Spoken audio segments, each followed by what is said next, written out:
City, sexually based offenses are considered especially heinous. These are their stories.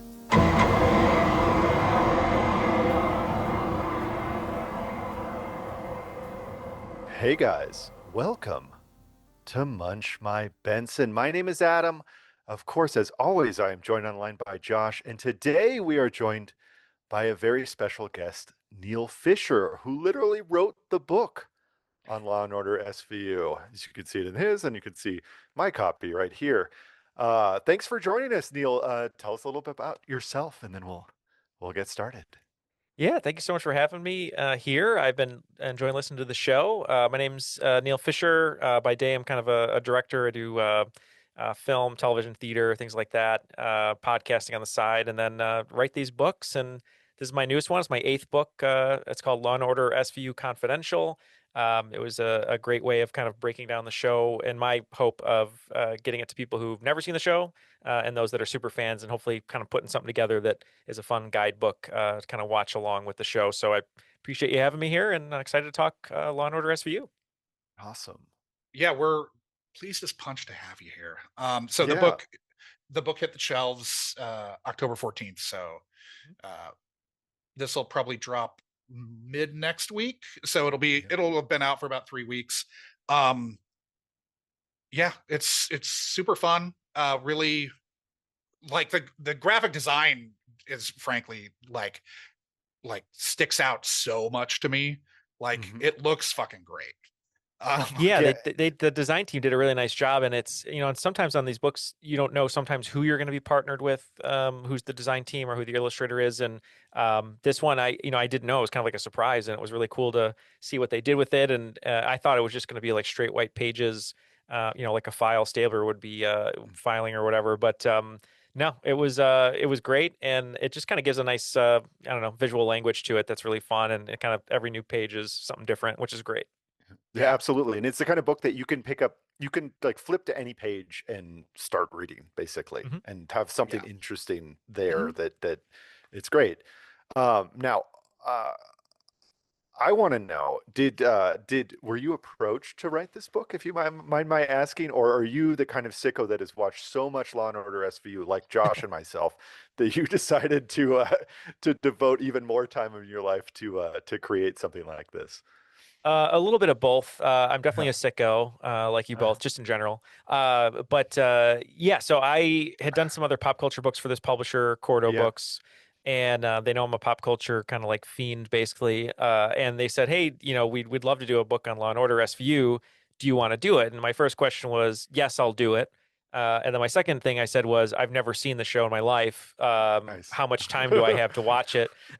And they're like, you have 3 months to write this book and watch it. So I literally binged the entire series over 3 months, 6, 7 episodes a day.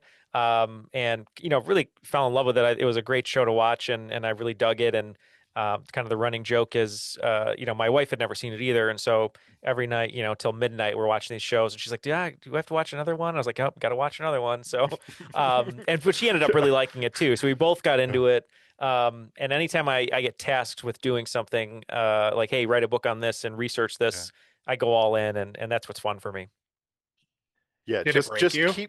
Yeah, seriously, just catching up. That's what, 600 episodes plus? I don't know Five. what the It number was is. probably. Did you just do the first 26 seasons or 25? I got up to like 540, 530, 540, something like that. Yeah. And then I was able to, towards the end of before the book was published, I think I wrote it from October to over till January, and then maybe like March I kind of went back and I was able to see a few more episodes and update the book. So but yeah, it was a lot. And but I mean, these episodes, they kind of flow so easily, so it wasn't like, I didn't think it was a slog in my opinion. It was like I mean, later seasons, great production quality, but not as fun as the first 12. But Sure. yeah, it was fun.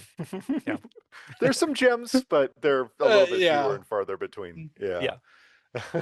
You're preaching to people, to a pair of guys who have to jump around to random episode here or there, and there's some real, like when you got to season 19 and 20, were you wondering what you'd gotten into and afraid of what was coming for another?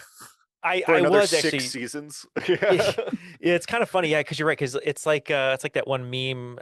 My friends and I used to watch movies all the time. Like every week we would pick movies, like four pairs of movies, and we'd all vote on it, and we'd get food, and we like watch whatever. And they all have to be related anyway.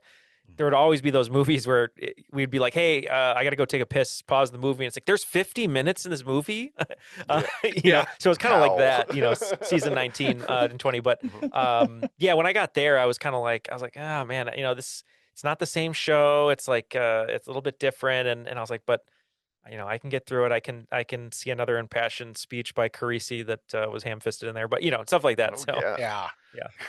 Oh. Whenever whenever the randomizer kicks out at 19 or 20, Adam and I are just like beside ourselves before we even have to watch it.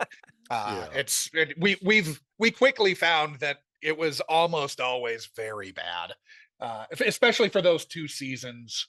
Now, because Oh of the yeah. way we watch it, sometimes it's fun to watch the very bad episodes because we know that next week Yeah. it's going to be something completely different. We're not like Yeah. watching whatever 60 almost 60 episodes of season 19 and 20 back to back. So if we Yeah, were I like that stuck you in have that that for a couple- calendar year, if we were Yeah. stuck in that for a calendar Yeah. year of releases, I think we'd probably hang it up. Well, no, I'm glad you guys do it that way because it's better to listen that way too. Because, like you said, I mean, you go in order, and if you get like in a bad kind of batch of 6, 7 episodes, sometimes, and then it's like really hard to kind of Yep. because like one the day, energy I'd level watch. would just tank in the show and we would Yeah, not be having fun. Because one night I'd watch usually 5, 6 episodes a night, and when I got in one of those batches, it was kind of like it's like 11:30. Like I think I can figure out what happens in this one. I was like, no, you got to finish it, you got to watch it. Yeah.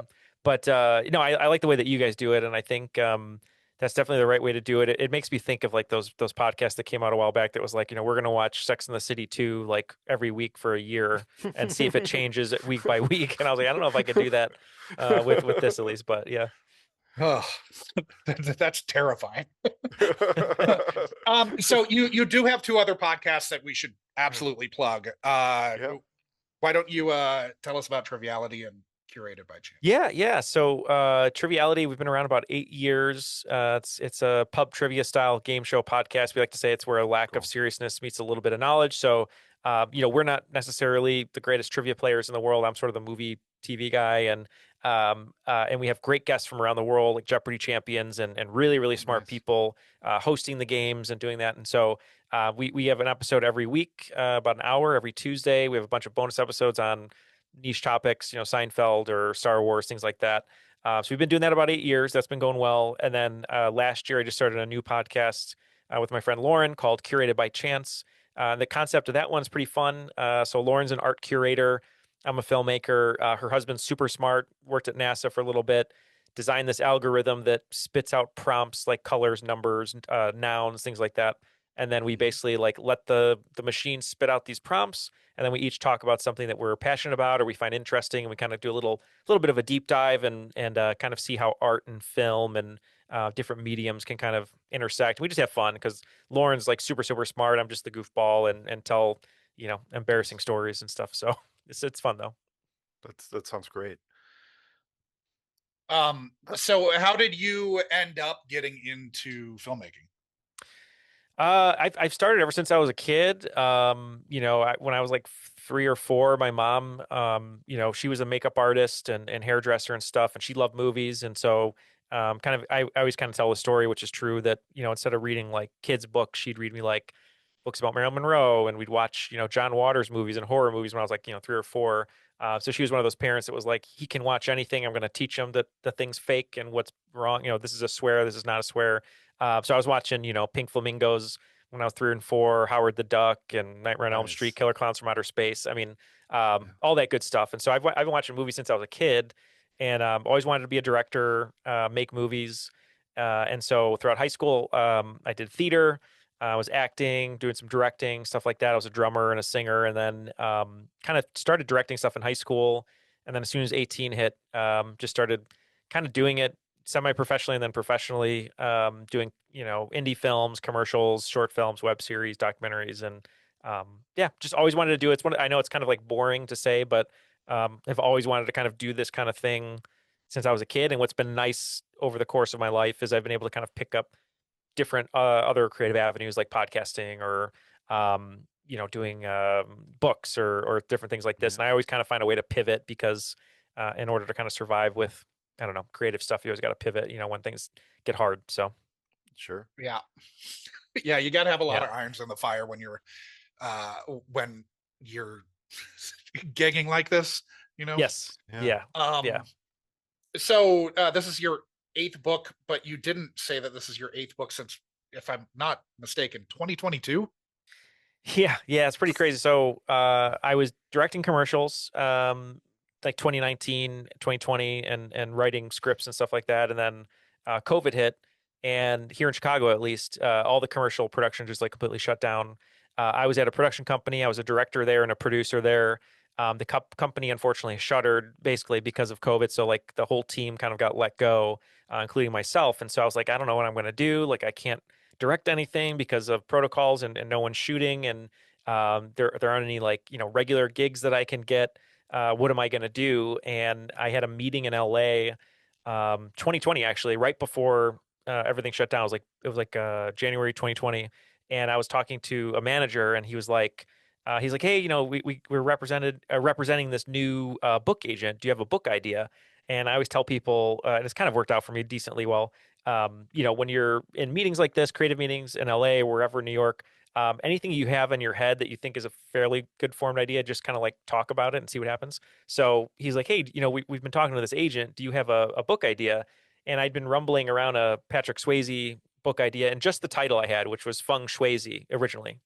And I was like, okay, I'll just say this. And I was like, oh, yeah, I have this Patrick Swayze idea called Feng Shuizi. I love Roadhouse and I love Patrick Swayze. And they're like, oh yeah, that sounds really good. Can you write a proposal for that and give it to us in like 2 weeks? We want to pitch it.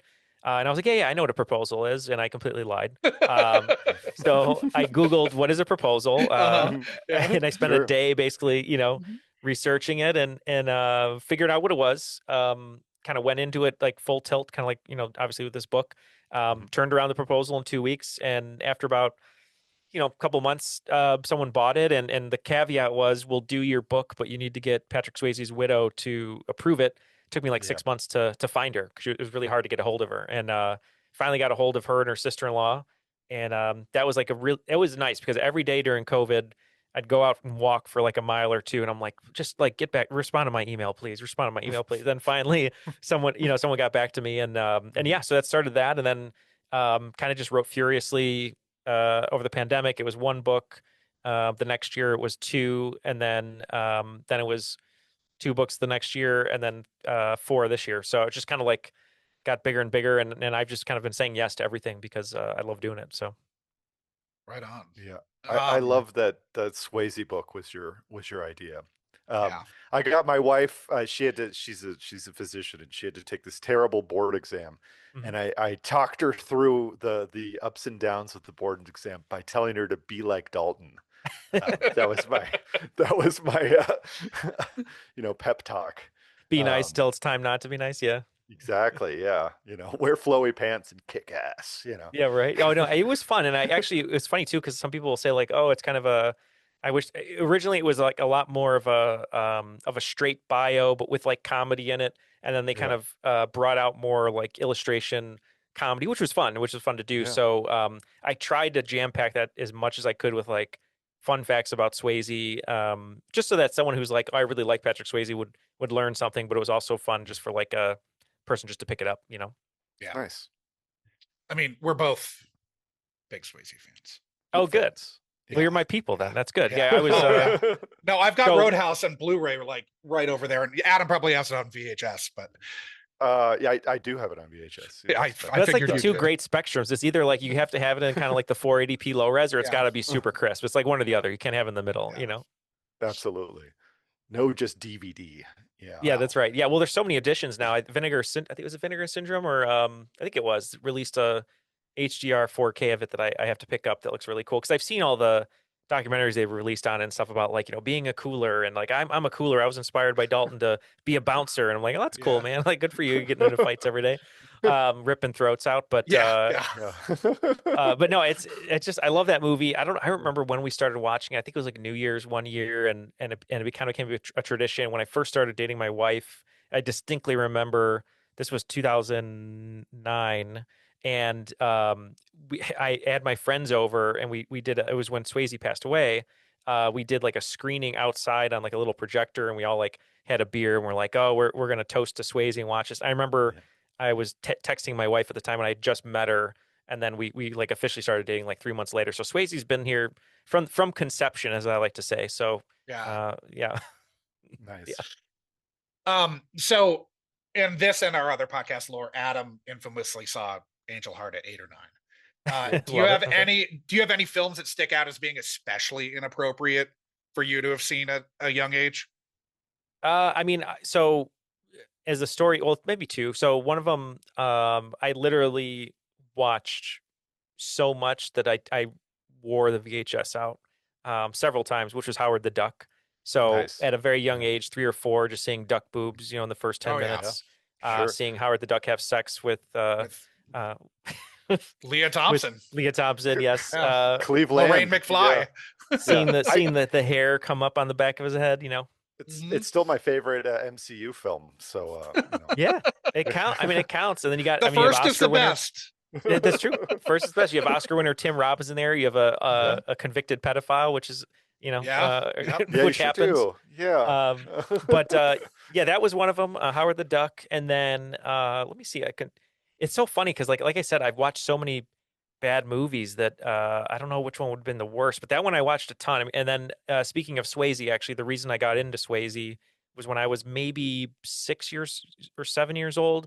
I would go to my aunt's house, her apartment, I should say, and she would watch me. And she only had like 10 VHS tapes, and kind of like a library, you'd go and pick one or whatever. But every time she would watch me when my mom was working or whatever, I would go and grab Youngblood with Rob Lowe, and I'd watch that. So I'd not only see Rob Lowe's bare ass several times in the movie, but then I'd watch Tea with Mrs. McGill, and I didn't know what Tea with Mrs. McGill meant. And then 15, 20 years later, I'm like, oh my God, they were like banging the old lady who ran the house. Okay.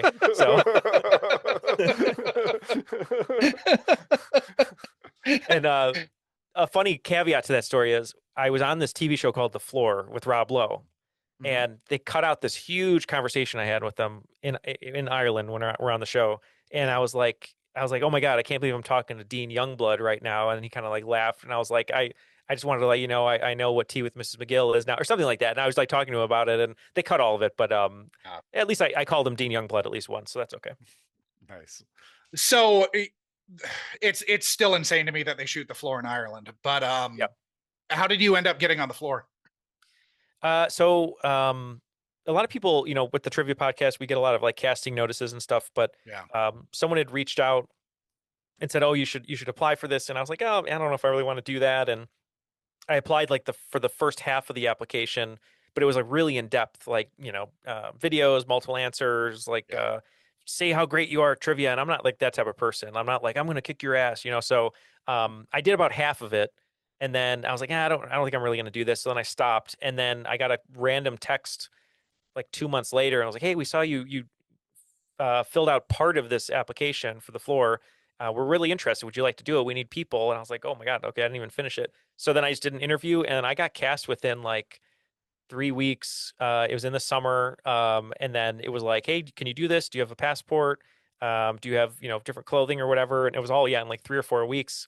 And then, I think it was August I went, or late July. We got flown to Ireland, and we filmed. It was basically a straight week. And then the season after us was right after us. So it was very, very much a whirlwind, but a cool experience. A lot of cool people we met.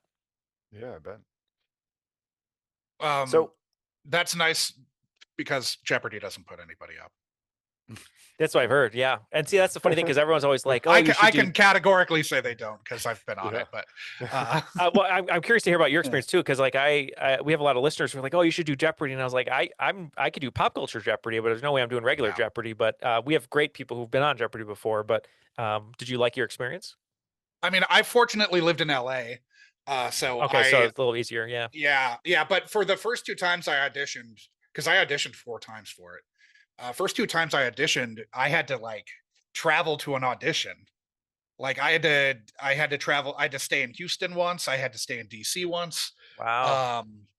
And like the Houston one was funny because they had like you had already qualified with an online test, and then you took another test in person, and of the 50 people in the room, only 7 got to stay for the audition. So you had 43 people who came to Houston, had to audition at like 8 in the morning on a Sunday, and then just and then had were to go. killed. They By had to head the other back. 7. Yeah. They So wait, had to go back to like Studi Butte. Did the people going to Houston have to pay their own way to Houston? Oh yeah. Oh wow. Okay. Yeah. They've obviously kind of modified post COVID. They modified the audition process, but I was on before COVID, so yeah, Before times. But then Josh was leading going into Final Jeopardy, and tell him what happened, Josh. I got boned by Shakespeare. I got boned by Shakespeare. Yeah, it happens. Yeah, Taming of the Shrew. I joked. Right? I joked at lunch with the other LA contestant that if I got on, I would definitely get boned by Shakespeare. And then, smash cut to Final Jeopardy and it's Shakespeare comedies. And it's like one of the Shakespeare plays I've not read. So, and it was just like at the end of the play, and then a direct quote with no character names in it. Oh yeah, that's rough, especially if you're not like super into Shakespeare. Because I love Shakespeare. My wife directs theater, and she's done Taming of the Shrew. I've helped her with, but yeah, that's tough because there's so many Shakespeare. I mean, it's like season 19, season 20 of SVU. I mean, I can't remember quotes right now from those seasons because like they didn't. Stick most of them are just Shakespeare quotes because Chernuchin apparently only knows that you can quote Shakespeare. It's bizarre. Right. Yeah.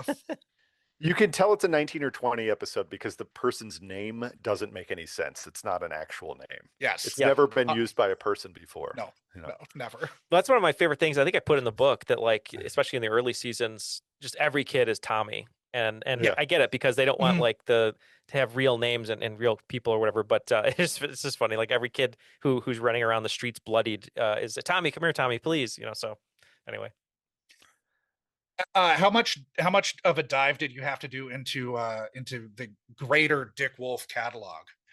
Yeah. I went like deep into his kind of upbringing and selling Law and Order, all the shows that he didn't sell that he failed on. Did you watch Gideon Oliver? No, I didn't. No, I watched clips, but not the whole thing. No, it's very difficult to find the episodes. I've tried.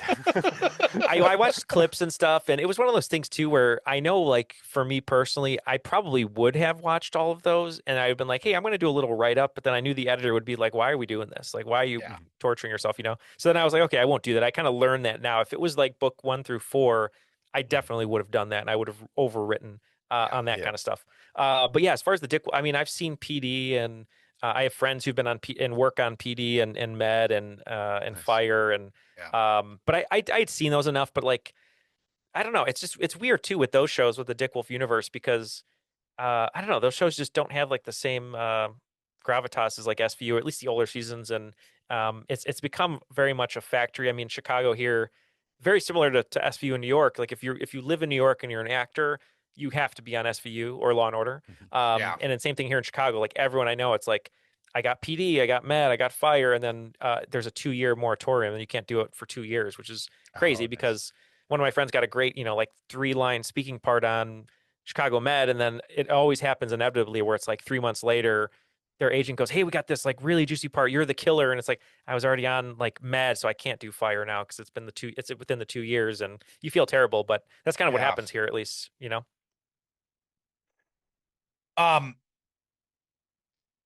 So did you often find yourself wondering why you said yes to SVU? No. I mean, I think it was a fun challenge. I think like anything pop culture, I'm like totally down for. And I wouldn't have said yes if it wasn't like something that I was interested in, because I love crime stuff. I love I really love procedurals. Like one of my writing partners hates procedurals, and I get why. I understand why, and it's completely valid.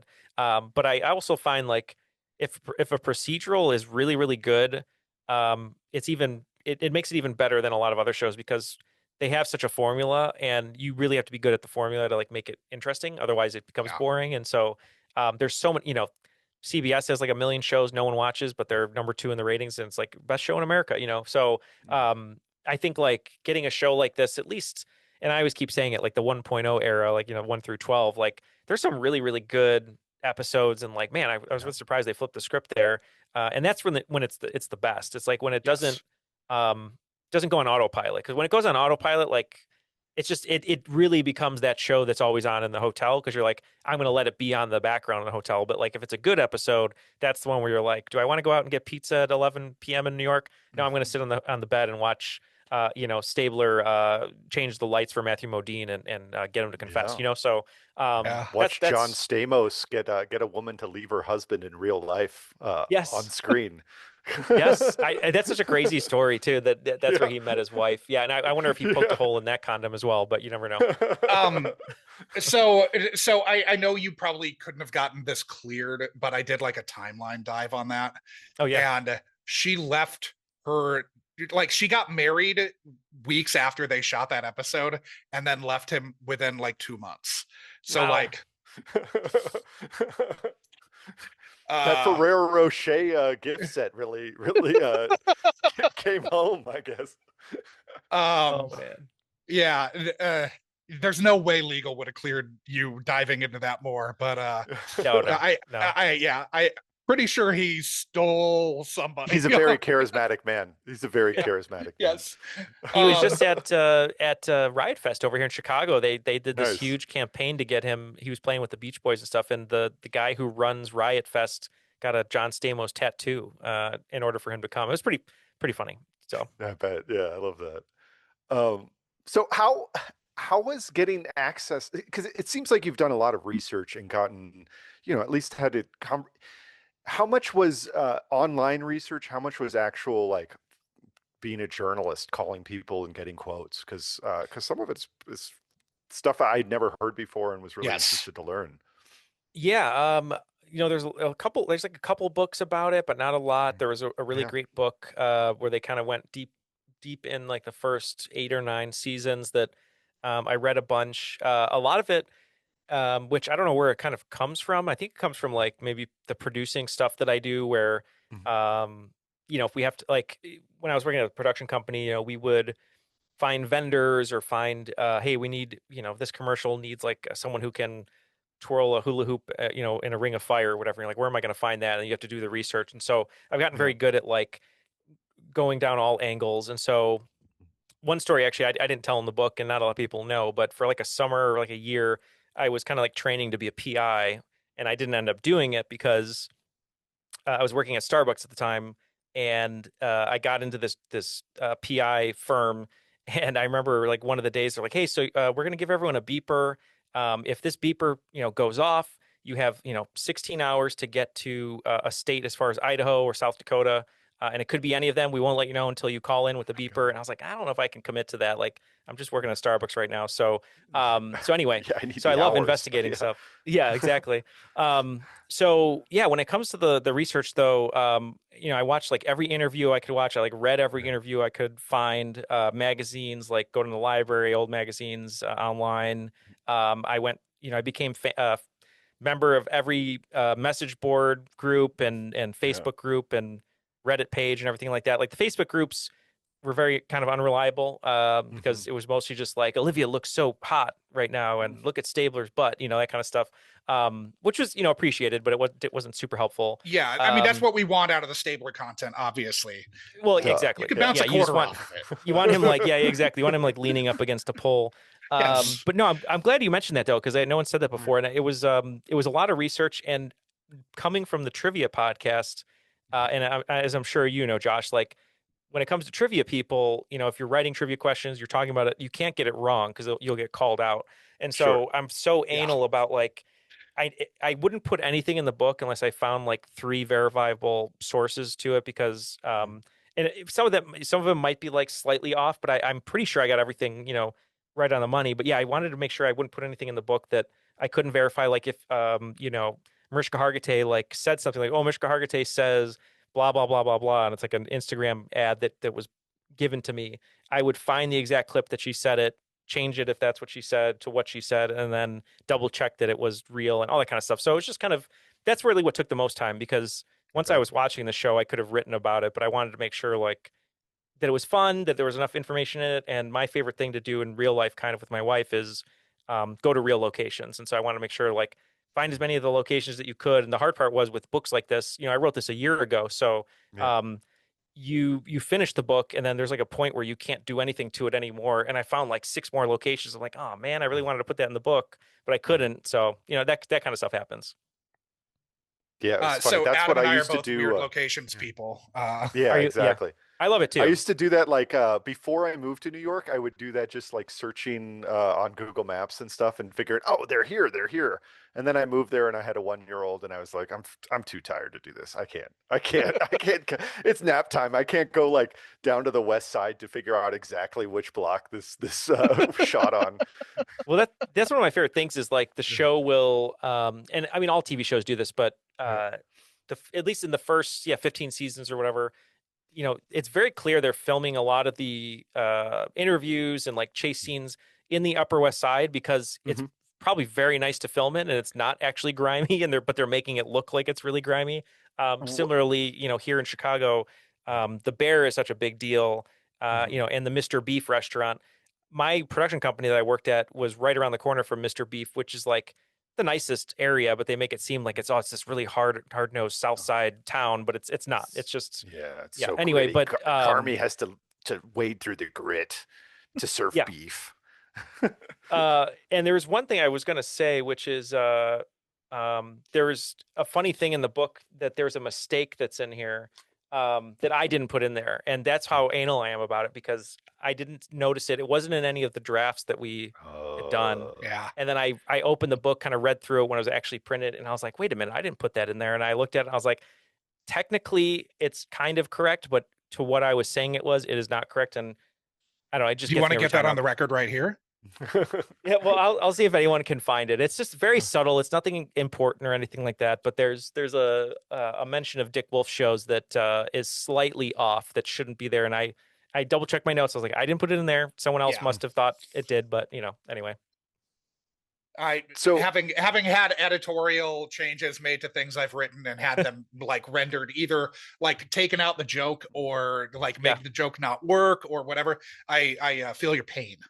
Oh, thank you. Yeah, it's one of the, I mean, sure, as you know, too, like anytime you write something, like, hey, why did you do this? I'm going to take it out. And it's like, well, no, it's because of A, B, and C. And it's like, oh, okay, I get it now. But you have to like kind of explain it. Otherwise, and I'm that way with humor too, like, especially with the Swayze book, I was making like, it was even crazier before we released it. And I had like so many jokes and things like this that I thought were really funny. And we really kind of trimmed it down. But I'll have to go back and look at some of those old writings because I know I kind of went ham on some of the stuff, which I find fun, but I guess there's always is an editor. So that's what happens. Absolutely. It's multiple editors. How did you find digging into the Dick Wolf universe versus, for instance, the world of Cristiano Ronaldo? That's a great question. So speaking of that, actually, so the Ronaldo book, the Mr. Beast book, and the Steph Curry book, I had seen Steph Curry play, maybe saw one Mr. Beast video and only knew like 2 facts about Ronaldo. So that one also really deep diving into the research. Those books I only had a month and a half to write each. So okay, wow. And I wrote them all at the same time, or about 2 months, all at the same time. Mr. Beast I had started while I was in Ireland on the floor, or had been working on it. So what I liked about SVU better was there was a tangible thing that I could watch and research, and I had it every day. I was like, hey, I can watch 5-6 episodes a day.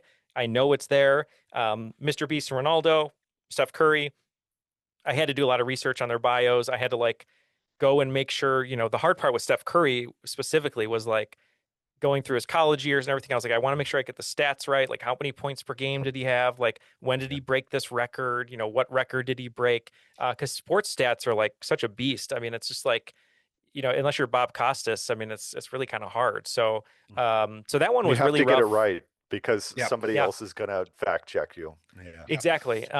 Exactly. So I did that. And then the Mr. Beast one, was maybe the most fun just because it was just like YouTube videos and that one, no one knew a lot about him at the time. And it was the first book. I had to get that one done right away.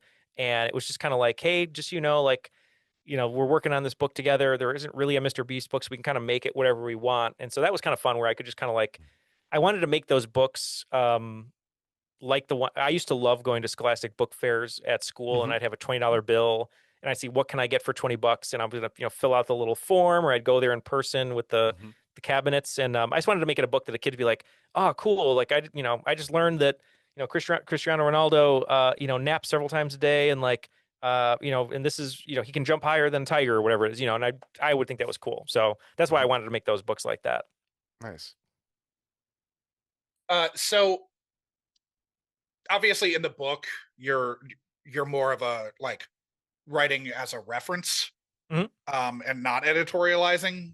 Do you prefer certain ways that SVU happen, or that an SVU happens to different like versions? Because obviously there's sort of like a handful of different ways that that an episode will be. Do you have any preferences as to like what your preferred SVU would look like? Yeah, I just like the ones that are like really dark, the ones that are really cinematic, like film noir. I mean, like when Ted Kotcheff came on for SVU and kind of dictated the color scheme and the vibe of the whole show. I just really love that. Like I think like Stabler's made for like mood lighting. I mean, kind of seeing half his face and him like grilling a suspect. I think when there was kind of like a real sense of danger where maybe they could get shot or something, or they're in the field and they're up against like a really big creeper or something like that. Those are always the better episodes. I feel like when the lighting gets flatter, when it gets more soap opera-ish, when it gets more assembly line kind of, Mariska Hargitay is not going to get shot, or I mean she'll get shot, but she's not going to get, nothing bad's going to happen. It's going to be the same thing every time, so which is fine. That's great for a certain number of people. And being in the Reddit chats, a lot of people love, season 16 to 26, and they absolutely like, that's what their favorite episodes are. And I, totally, that's great for them. But I think that's when the show becomes more of a, for lack of a, not worse, but for better or worse, but it's like more of a Hallmark movie, right? Like you kind of, what you're going to get. You're going to get, a little iced tea thing here. You're going to get Olivia. She's going to kind of, same character thing every episode. Those first 12, though, are just so unpredictable because they're figuring out the show. I love when they take big swings, even if they don't work really well. Like I was saying, like the Matthew Modine episode, Rage. I think like that one's so weird. My wife hated that one because she's like, why are they spending so much time on him like saying the same phrase and him fixing the light, and why is it flickering? And I was like, well, that's the whole point. Like it's really cool, and it's kind of like the Fly episode of Breaking Bad. And so when they let the writers really like do weird things, or like Raw, when a whole courtroom full of Nazis are getting shot, like pretty crazy, and just Munch stuff like takes that. ones in the butt. Yeah, exactly. Yeah, and there's that great moment where Ice-T brings him his shake, and they have that little fig moment. shake that's fictional, I believe, right, Adam? Oh, yeah, that's fictional, if I recall, that's where the fanfic that we read was from that episode. Yeah. Did you go down that rabbit hole at all? A little bit. I did SVU fanfiction. I did read a little bit because I didn't realize there was a huge subsection of people that really want Olivia and Cabot to bang, and it's huge. Well, we're a BenBot podcast. Yeah, we're a BenBot podcast. Yeah. And I mean, they did film them kissing. They just never released it. But so yeah, it was kind of fun, like going down that. And I did read a little bit of like of Munch fanfic, which is like so weird to think of Richard Belzer like removing clothing, but good for him. But no, yeah, I guess to answer your question though, yeah, anything that's like darker, and I like when they switch up the formula, like where the killer announces themselves in the beginning of the episode, where it's a ticking clock, scavenger or whatever. Those are fun for me because I love crime stuff, and when it does that, it's a much more entertaining show. And my favorite thing probably ever in the whole show is Dr. Wong being 100% right every time, and Stabler just being like, there's no way, Doc, you're not right. And then he's always right. That's what I find funny. Yeah. I guess, do you have a favorite episode, or do you have one that really particularly stands out to you? Yeah, that's a great question. Yeah, a couple for different reasons. Like Wildlife is absolutely insane, with Big Boy getting eaten by hyenas, and Stabler, making Olivia be like a fake prostitute, and a gibbon coming out of a basketball for Kragen. I would say, I mean, it's kind of a underrated episode. It's an early one, but I really do, for some reason, I really like Manhunt because I love seeing Munch and Finn as sort of the focal point of the episode, because that's one of the things, like when with certain procedurals, like when you have a star at the lead, sometimes it just gets stale just because of the nature of it, because they're in the lead and like you get the same thing. So I love when like, hey, let's highlight Munch this episode, or that the one episode where he's like reading to the little girl, or he's talking about his dad committing suicide, or let's do this one about Finn and his family, and then you get the great ludicrous cameo. So I love those kind of episodes too. Just like same. We know who they are, like Olivia and Elliot. Let's do something different. Yeah, we are very much we have strong opinions about that, because sometimes the show, like even in later seasons, there'll be a Velasco episode and we're like, oh my God, this show could be so good. Velasco's great, and then the next week it goes back to something else. Yeah.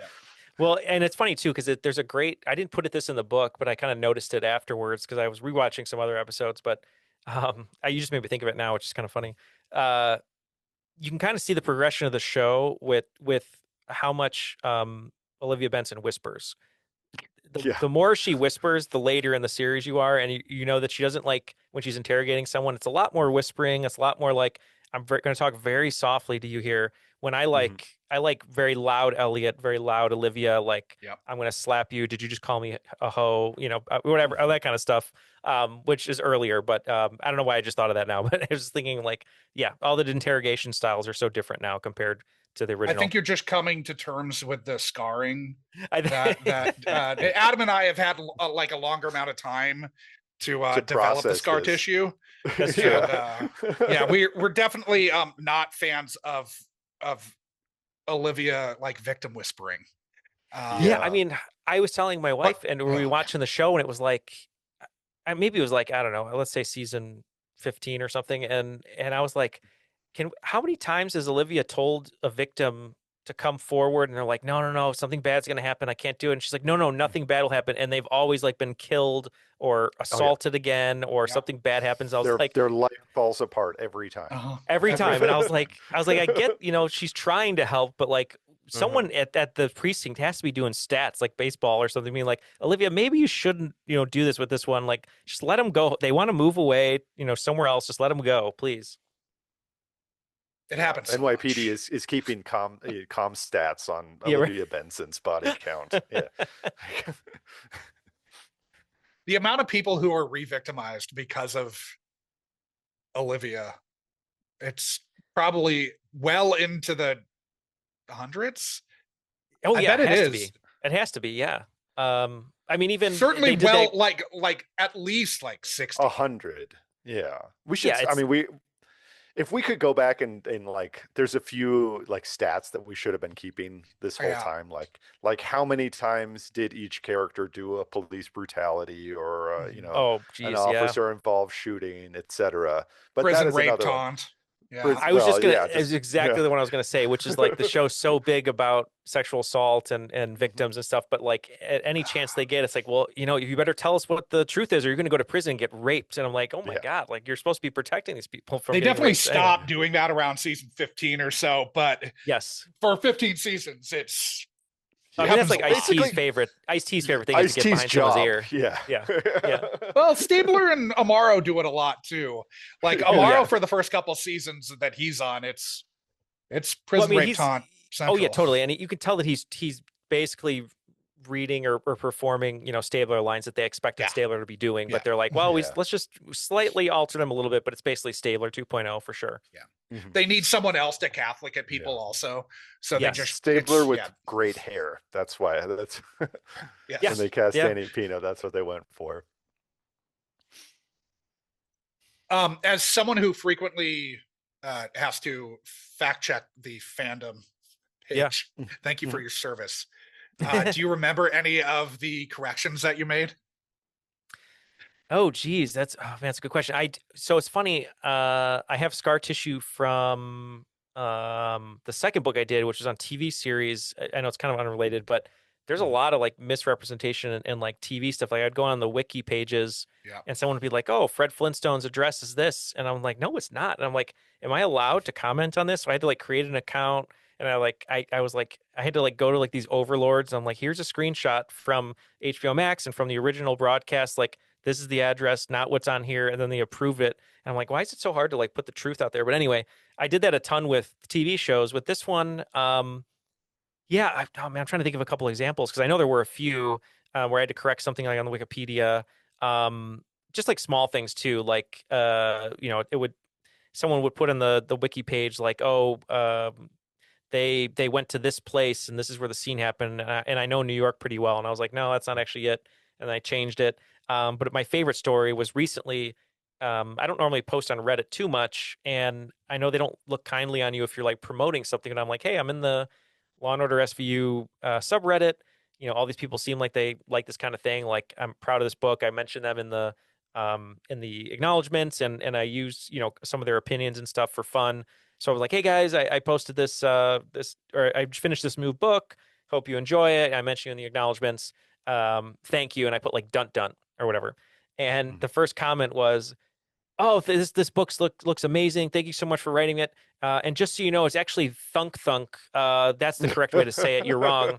And I was like, I could come back and be like, no, that's incorrect, but I didn't. But I wanted to. I was so tempted to. I was like, well, read the book because the correct thing is in there. But anyway, I probably should have. That's a very Reddit comment right there. Yes, it was like, yeah, good job, but you're also to be wrong confidently about wrong about your correction. Yeah. Which, speaking of, that was the section of the book that I think I enjoyed the most, is the Mike Post section. I mean, we're huge Mike Post fans, and I can unabashedly say that, like more so than any of the we both Law have Order his SVU. record. Yeah, we both have I love that. Yeah, I do too. I have that record. It's great. We're also in a chat that's going on right now, that's going off on our backgrounds. We've muted, but it's Mike Post for Life is our group chat.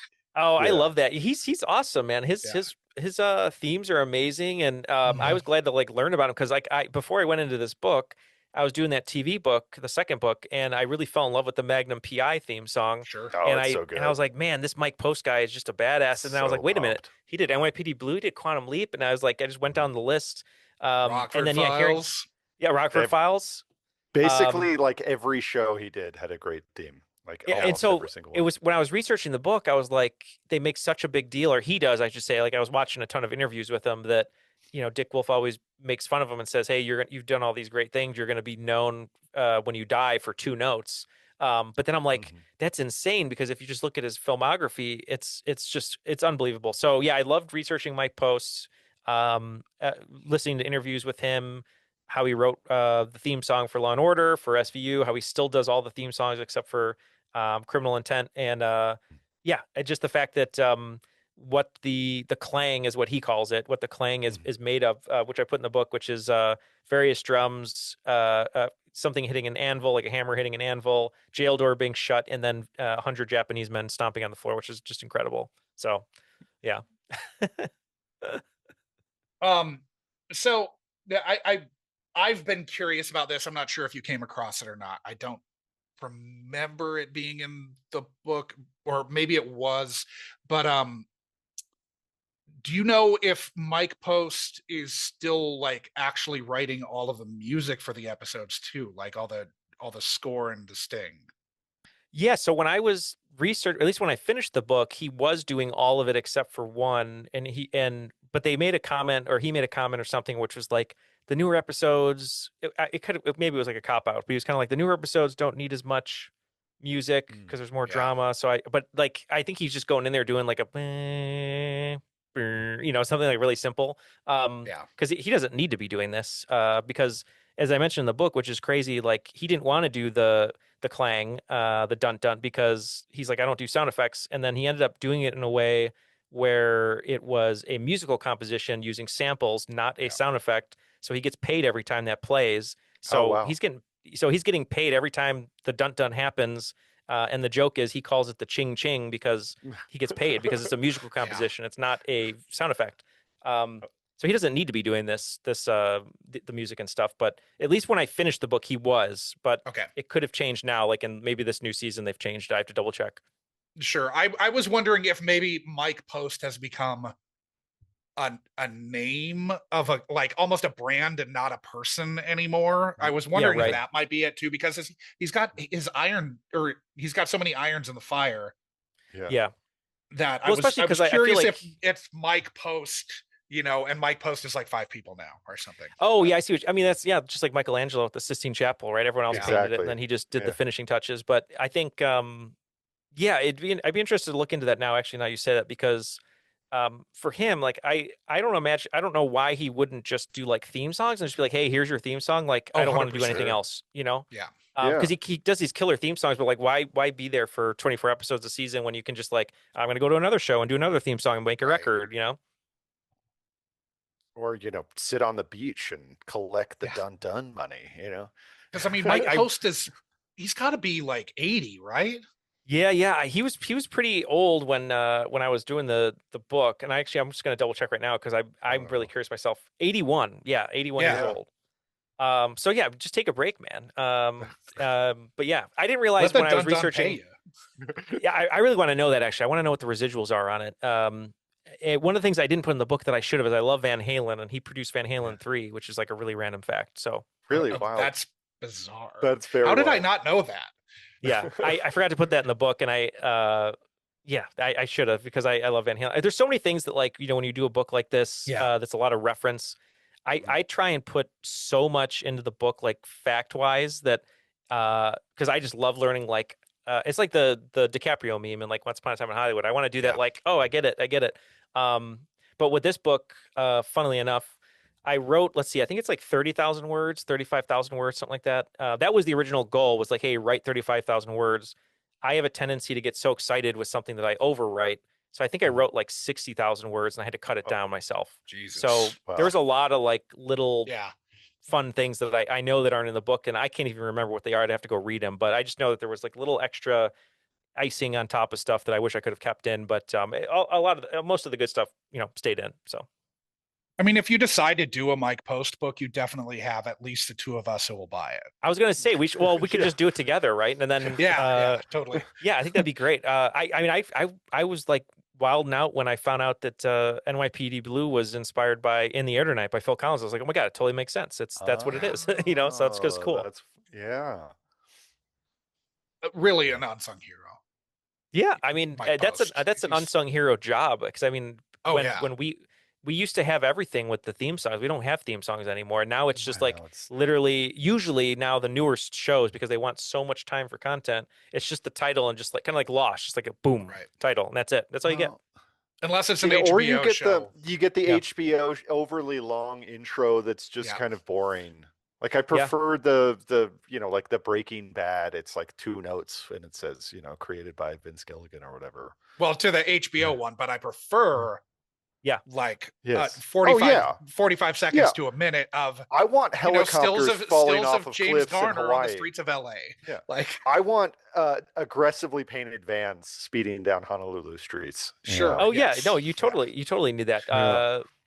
And I was just watching an intro the other day. Speaking of as a kid, I forgot about this till my mom told me, but I used to. It was very short lived. Like my crushes as I was a young kid were always kind of all over the place. But for like one summer, for some reason, I was like really into Dana Delaney, and I used to watch the China Beach intro. Right where you were going.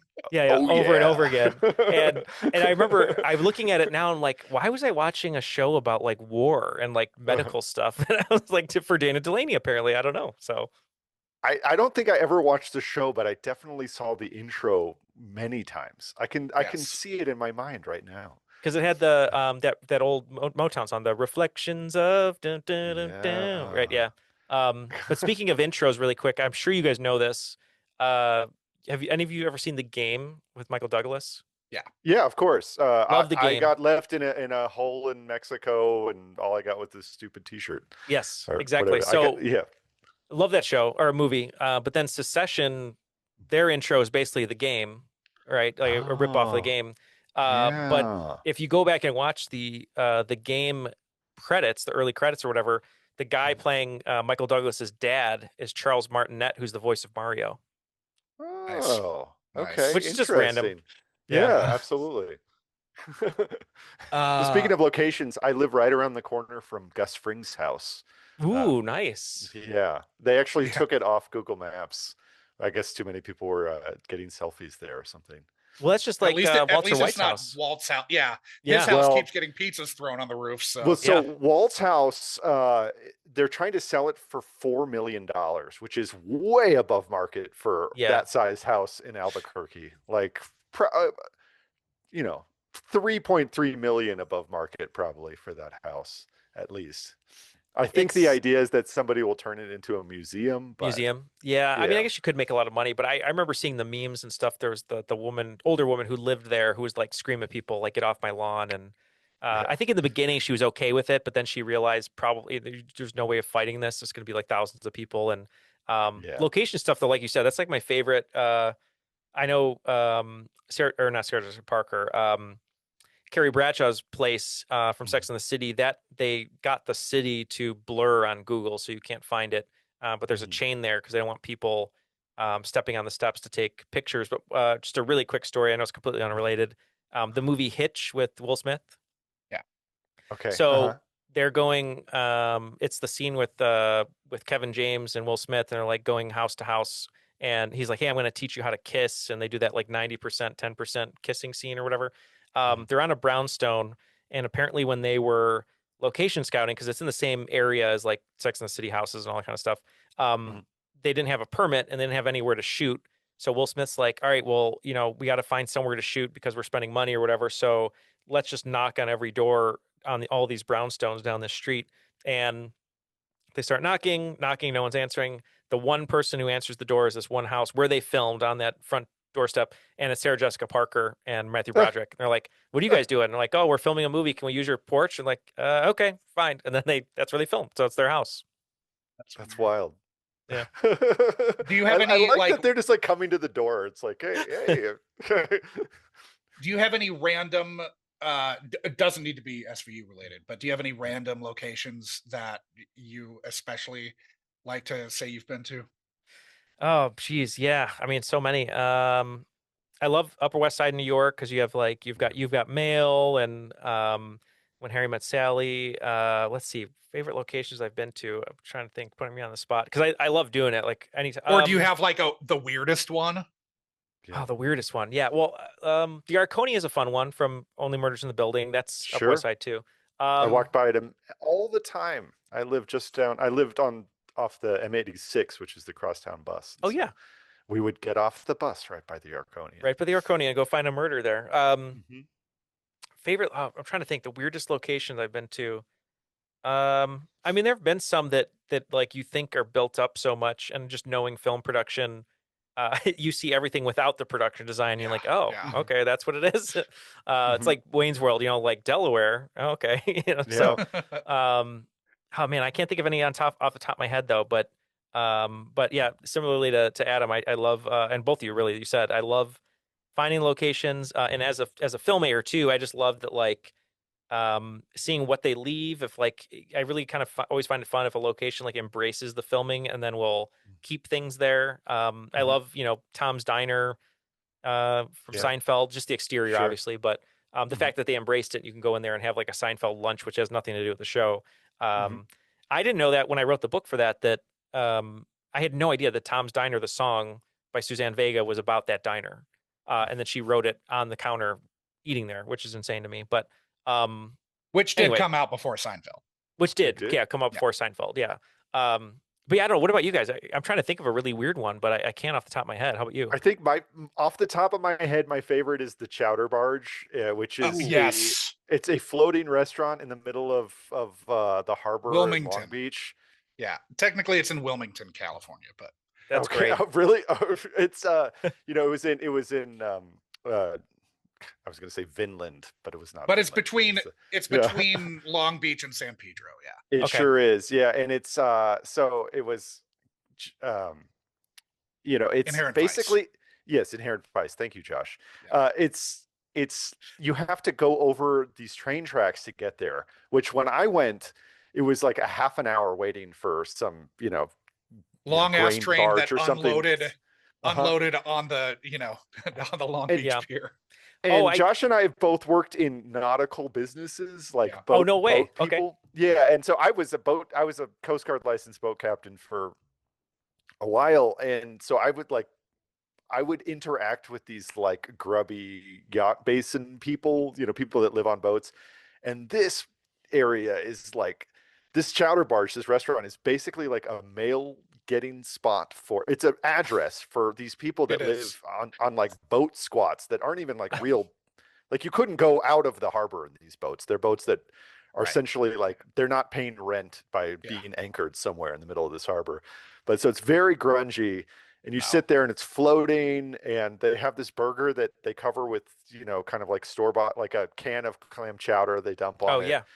I got That's amazing. calamari there, which was kind of a poor choice. The chowder burger's fucking amazing. Like It's But funny I that highly you say recommend that that restaurant. because I do the same thing where I wanted to write a book. I've pitched it like 6 times or whatever to travel companies and they never want to do it. But I've always wanted to do a book of film locations, but then I would have a little sidebar of like, if you do go here, this is Yeah. where you should eat, and this is where here's a coffee shop you should go to like fuel up or whatever, because that's such a huge part of it is like either it's the location, like you said, getting the food. Yeah. Like, so I have Yeah. now that you made me think, I have 2 stories really quick. One was when I went to England for honeymoon and like Europe with my wife. I used to live in London studying film there for a little bit, but I never got a chance to visit the Cotswolds and like the countryside. Oh yeah. So I love Steven Spielberg and the village that they filmed Warhorse in, and a lot of other movies, Agatha Christie, things like that, is in the Cotswolds. It's called Castle Combe, Combe. And I really wanted to visit it. So we drove there. We got a car. We were driving on the other side of the road. And it's just like picturesque, like it should be on a tin box for chocolates type of neighborhood. And it's all, limestone, it's all old and everything, and it looks exactly like it does in the movie. And I remember like, being there, we were walking around it. It was like beautiful. But what was great about it, speaking of food and everything, I'm not sure if you guys are familiar with like a Victoria sandwich, Victoria sponge, like dessert. So I really wanted to have like a good one, like an authentic one. And we're kind of walking through this town, and there was just like this little everything's really old too. Like it's from the, long, long time ago. But there's this little door, and it just said coffee and cake or excuse me, coffee. So first we stopped there. It was one old man who would like come to the door and he'd go, "What can I get you?" And we're like, "Oh, black coffee." And he'd go, "Give me a minute, please." And he'd like walk back, make the coffee, open the screen door that creaked, give you the coffee for like £1, like $1. Yeah. And then we went and found a barn, and they had this really beautiful bakery in there. And I had the Victoria sponge, and it was amazing. So that was like really cool. Just kind of like sit in the middle of this like timeless old town where they shot Warhorse, kind of seeing I could see everything, like where they shot everything, and nothing changed. It was like they just added a little bit to it, so that was fun. And then one really quick story that I just remembered. I did a really bad horror movie a long time ago, and we went to a location deep in Western Illinois, kind of where it's not much going, like cornfields and things like that. And we found a house online that was like a dilapidated house that was perfect for a horror movie, and it had like a crazy inside and a crazy outside. And I remember we got permission to film there from the owner because they were on vacation. So we all show up. There's maybe, I don't know, 16 or 17 of us. But the goal is there's going to be a lot more people there. We're going to film this other stuff. So we get there, and no joke, we arrive on the property. We're kind of looking at the house or whatever. We got the key. This dude comes out, looks like he's straight from the Texas Chainsaw Massacre, like big glasses with dirt on him and like heavy lenses, just really dark tan, like sunburnt everywhere, kind of like sweaty, baseball cap, flannel, pulls a shotgun on us. And it was very scary because he was very angry, and he pulled a shotgun on us. And I'm like, oh my God, this is like a horror movie. And he's like, "What are you doing here? You're on my property. Like, get away or we're going to shoot." There's like, young kids and a couple older people. And we go, "Well, no, we got permission to be here." He's like, "Who told you to be here?" And so we finally get it. It's this very tense standoff. What we find out is the woman who gave us permission to film at her house, who went on vacation, we were allowed to be there. What she didn't tell us was she had just divorced this guy, allowed him to sleep in her shed, and didn't tell him that we were going to be filming there for the weekend. And he thought we were intruders and was going to pull. It was loaded. So it was crazy. It was very heightened to film the 2 days that we were there or whatever. We got it done, but that was almost more interesting than the movie itself. But I just remember that now. I had to tell you. So yeah. Well, that reminds me. I was working Josh set me up with this gig working for PBS, and I won't say it was this documentary thing. It was a concert that these people, I won't say who it was, I guess. It's fine. But these people were doing. It was for Texas tenors. It was the Texas tenors, who aren't from Texas. They're from Branson, Missouri, and they sure look like it. One of them's originally from Texas, I believe. But they're very nice men. But they're very coiffed. They're heavily coiffed. But so we're sitting in this parking lot. We're shooting in downtown Houston, and they're going to do this like walk and talk shot of them in front of it was Minute Maid Field then. Daikon Park, I guess is what it's called now, right? Okay. Daikon Park, whatever. The Houston Astros Stadium. So we're sitting there waiting for, as I'm sure you've done this many times, waiting for the DP and the sound to get synced up. It's like taking forever. Like this is taking hours. And I'm sitting there next to one of these Texas tenors, and his long locks like this, and he has makeup, and he's got like French cuffs and everything. And we're sitting there, and we're facing the back of one of the Harris County jail buildings. And we notice there's like a pickup truck parked right at the bottom of the wall. Oh, no. And we look up, and it's like 2 stories. And this door opens up on the roof of it. And a guard holds the door while 2 guys wearing inmate jumpsuits walk out, lower a bucket via a rope. The guy in the pickup truck takes something out of the bucket, puts something else into it, and then they raise it up, and then they walk inside. And I'm sitting there with this guy, and we're like, did we just watch drugs get smuggled into fucking jail? Is that what just happened here? But that was the most fun I've had on set, I think. Was that's like Morgan Freeman, right? The Shawshank Redemption. Like they get stuff for everyone. Yeah, getting cigarettes and all that. Absolutely. And the guard was so nonchalant about it. He was just standing there with the door cracked, waiting for everything to happen. Then he walked inside with the rest of them. That's wild. Do you have an ADA that you prefer? Yeah, I mean, I know it's boring. I mean, I love Cabot because she was my first, obviously, and she's tough as nails. I love her.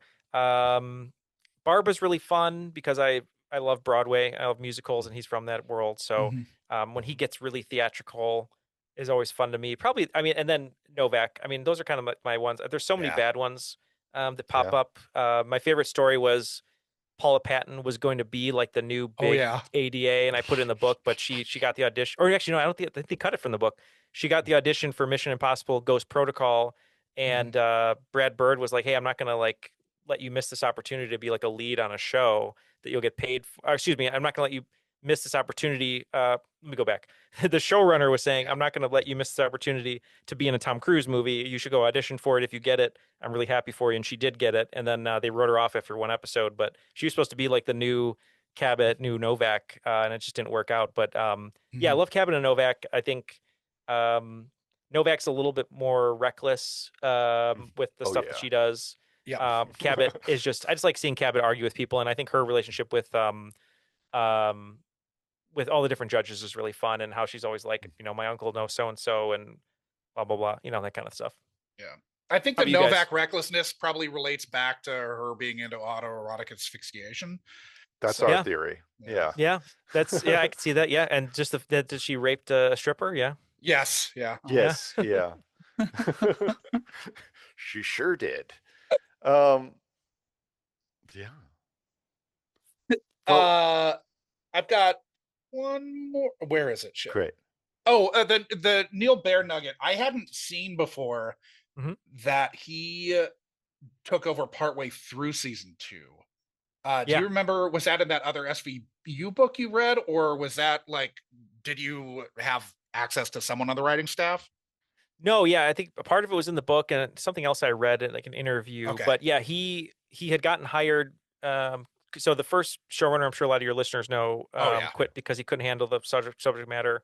Second one didn't gel, and then I think it was like halfway the season, the second 2, he didn't gel with the writing staff. So Dick Wolf brought on Neal Bear, and I think to kind of like prove it or whatever, had him rewrite Pixies, and yeah, he did that in a weekend. It was an interview. Yeah, I read that in the book, but then I double checked it. He said it in another interview. He's like, I did this, or I wrote this really quickly. But I mean, he's my favorite showrunner, not because I share the same name as him, but I just like that he brought on Wong and he brought on Melinda Warner, who's also awesome. Amazing. Yeah.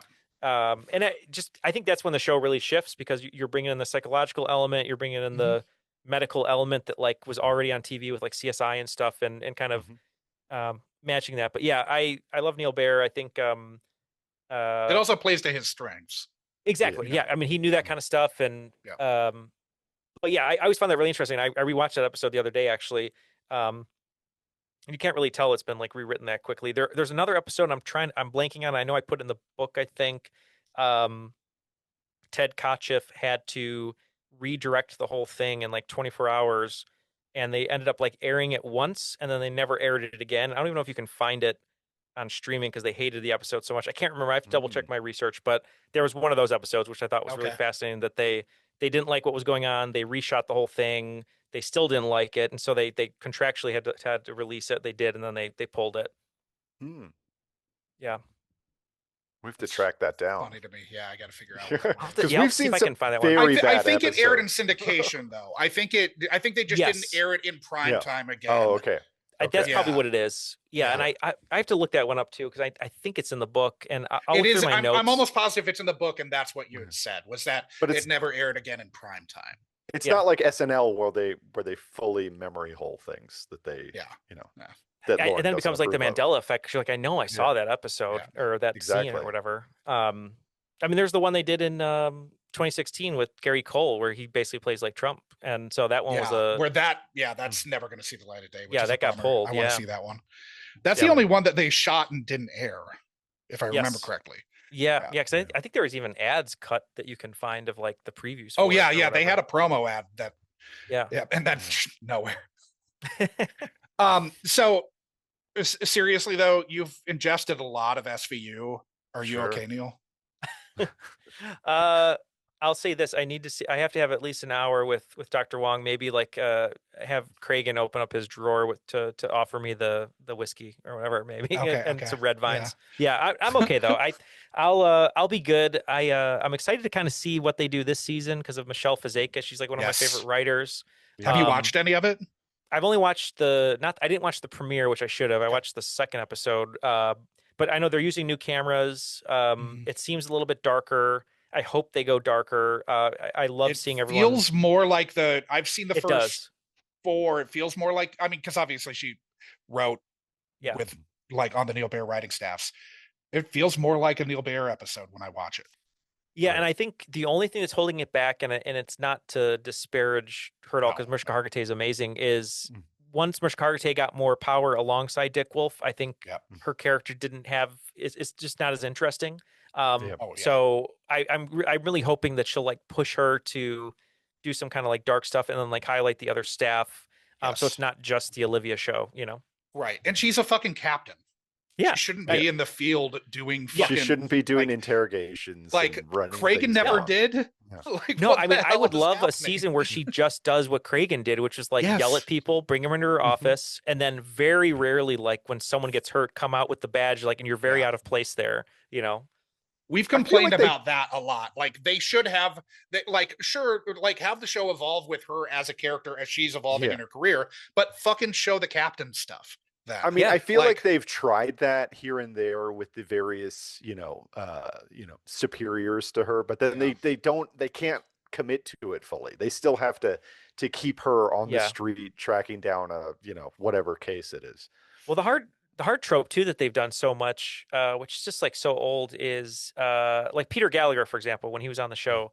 Like anytime there's a superior that's over Olivia that isn't Cragen, like basically from I don't know, season 15 or 16 or higher. There's always like that subtle like, is there a romance here? And it's like there doesn't have to be a romance. Just let them be a dick and let her yell at them or whatever. But like we don't need this, and why are we pushing this like every time? It's just crazy. Right. I mean, at least it's not pushing a romance of Harry Connick Jr. No, her former rapist. Yeah, that's right. Oh my God, Aiden Quinn. Yeah. Yes. Yeah. What? Oh geez. Yeah. I remember when that happened. I was like, oh my God, are they really going to do this now? For episode 500 also. That's right. Yeah. That's because everyone came back. Yeah. what was I was going to ask, because I know we're wrapping up, is Yeah, sure. when it comes to Elliot and Olivia, I feel like there's there's half the people, 75% of the people are like, right. oh, they need to be together, the EO and Chip and everything. I'm just curious what you guys think about Well, that. I do think Olivia planted that bomb in Kathy's car. That's what I Yeah. think happened.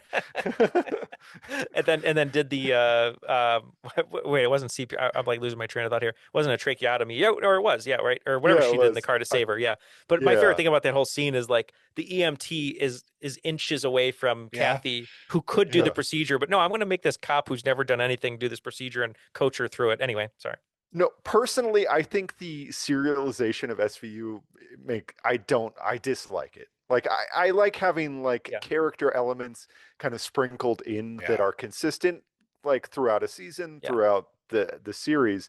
But I don't love having to know, that like this family that Finn cares about and then murdered the dad or This is okay, fresh in Adam's shot mind the because dad. we I just know. did the For Leon Fuller instance, like last Leon Fuller episode. I Yeah. don't want to like have this like ongoing plot line that I don't particularly care about because it's not like I'm not engaging with SVU the way I'm watching, Or Better that's Call never paid Saul. off because Ian Yeah. McShane won't fly back to the US during COVID.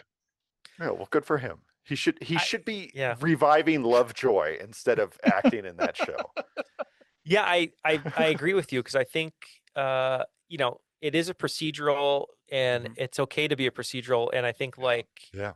TV has gotten so good, HBO and Breaking Bad, all that kind of stuff. And Yeah. I feel like the later seasons are trying so hard to be like, we need like 6 plot lines to converge, and we need to go deep Mhm. on Velasco on this. We need to go deep on Kevin Kane's character and stuff. And it's like, okay, I get it, but like, you're not that type of show. Like, just give us like Right. one really great hour that we're gonna watch. We're gonna forget about it. When we rewatch it, it'll be fun. But we're not gonna be thinking about the repercussions of what happened for 3 weeks or whatever. Yeah. That's how and as far as like them getting together, like, I know people really want it. Watching you guys are watching obviously the different episodes in random Yeah. order, but like watching them in order, I felt bad because everyone's like, oh, they're in love, they're gonna do this, and obviously there's like a couple little things in there, but like to me, I just truly just see like partners, like cop partner, Mhm. like they're really close, but I don't necessarily think that like they're gonna bang any second. But now it's been 27 years. Just let them bang because I just want to get it Yeah. over with. Like, just let them Yeah. do it already. They're Seriously. like 60 years old, like they're going to. Rip the bang date off. Exactly. yeah, Just, If you no go one's getting back and pregnant. watch the X-Files, there's way more tension in Oh, the yeah. Yeah, but they actually X-Files. fuck too. That's true. And in real life. Yeah. So I guess maybe they just need to do it in real life too, with their partner or something, just to like get Yeah. it over with, you know? And I don't know if you- they'd have to do a full swap. I think it'd be like They'll go- those 2 Yankees players. Yeah. They'll go to like hedonism too, like both couples show Sure, up. right, Just it's what happens in Jamaica stays in Jamaica, right? Yeah, it's like it's the old White Swap episodes. I just read something today actually before we recorded, and I haven't like done a deep dive on it, but apparently Mariska said something in an interview where she was like, when I first got married to Peter Herman, who played Trevor Langdon on the show, or Langan on the show, I kept accidentally calling him Chris because I was around Chris Maloney so long. And then Chris Maloney chimed in with a joke and was like, oh, that's funny. I always called my wife Peter, but then I said that was my dick or something. It was just crazy. I'm like, where did this story come from? Who quoted them? Anyway, yeah. Well, do you have anything on deck for your next? Do you have something that you've pitched that is in the go process yet? Yeah, I did pitch a book. I think I pitched it to 30 publishers or so, and only one said yes, but that's all it takes. And I'm working on it now. I don't even know if I'm allowed. I don't know how it works. If I'm allowed to say anything, Sure. I'll double check and let you know. Oh, But you're excited about it. I'm excited. Yeah, it's something I like. I'll give you hints though, and you can probably figure it out yourself. But it's basically it's a book about a long-running film series with a lot of stunts, a lot of practical stunts, I and already an know what aging it is. star. Yeah, Oh, so great. that's what I'm excited about. Fantastic. Yeah. That sounds fun.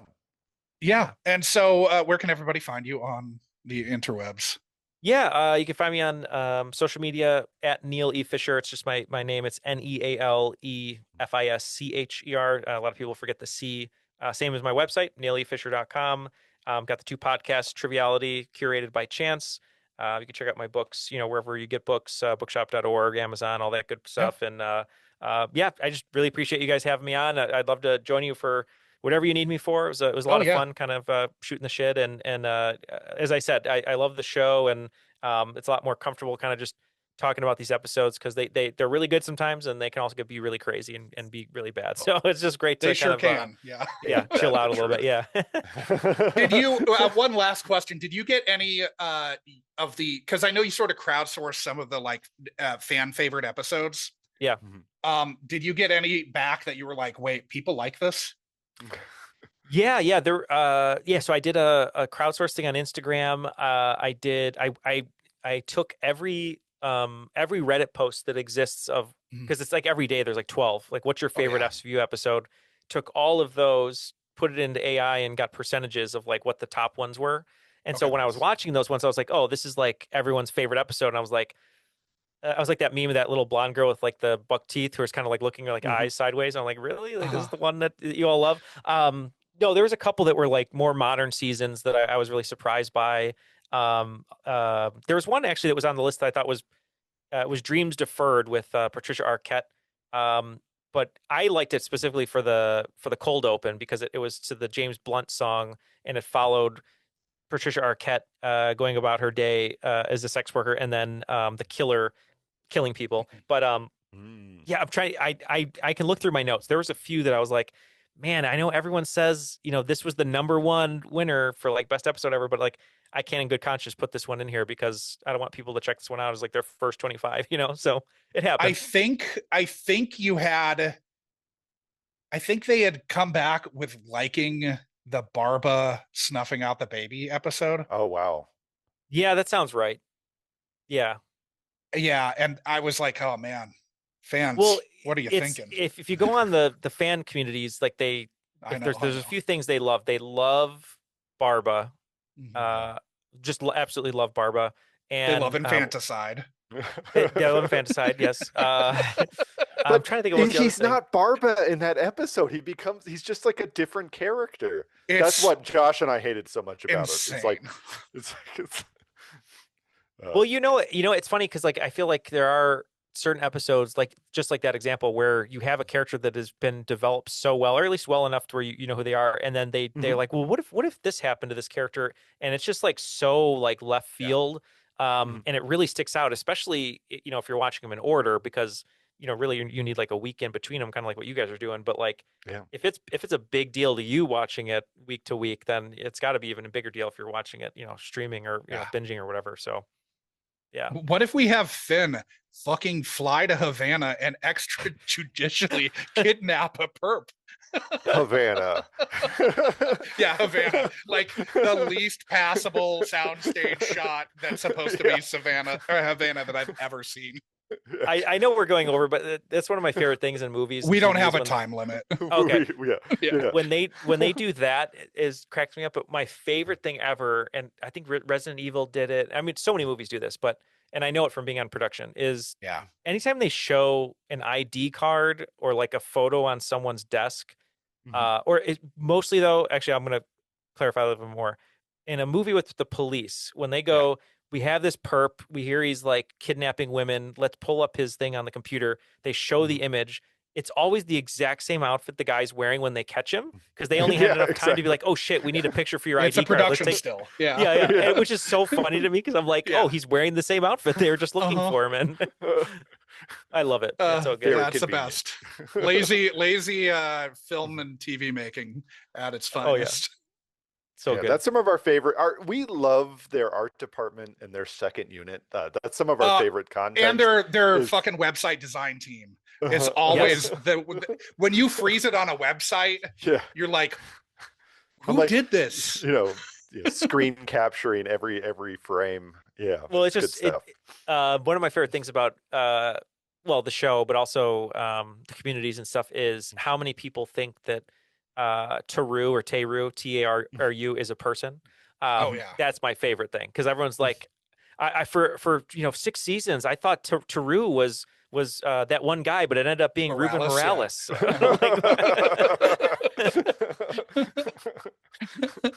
Like, what show are you watching? Are you watching the show? Like, what are you doing?